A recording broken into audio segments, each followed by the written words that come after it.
സംസ്ഥാനത്തെ നിയമസഭാ തിരഞ്ഞെടുപ്പിനുള്ള നാമനിർദ്ദേശ പത്രിക സമർപ്പിക്കാനുള്ള സമയപരിധി അവസാനിച്ചു. 140 മണ്ഡലങ്ങളിലായി 1000-ലധികം പത്രികകളാണ് ഇതുവരെ ലഭിച്ചിട്ടുള്ളത്.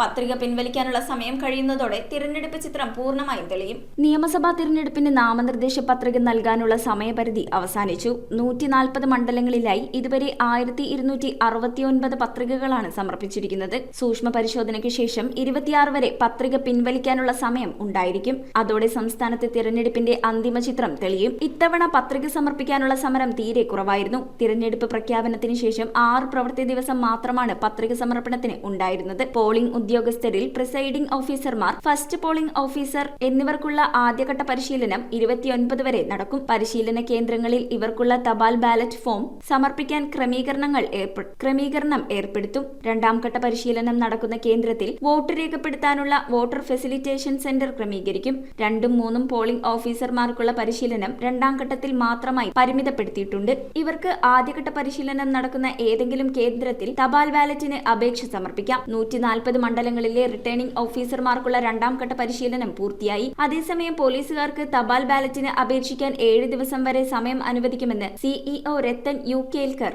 പറഞ്ഞു. News desk metro 7. റിങ്ങുകൾ 1 ഗ്രാമിൽ തുടങ്ങുന്ന മാലകൾ, നെക്ലസുകൾ 9,000 രൂപ മുതൽ ഡയമണ്ട് നെക്ലസുകൾ 1 ലക്ഷം മുതൽ ആരംഭിക്കുന്ന വെഡിംഗ് സെറ്റുകൾ, കൂടാതെ നിങ്ങളുടെ പഴയ സ്വർണത്തിന് ഏറ്റവും ഉയർന്ന മൂല്യവും. Maharaja gold and diamonds,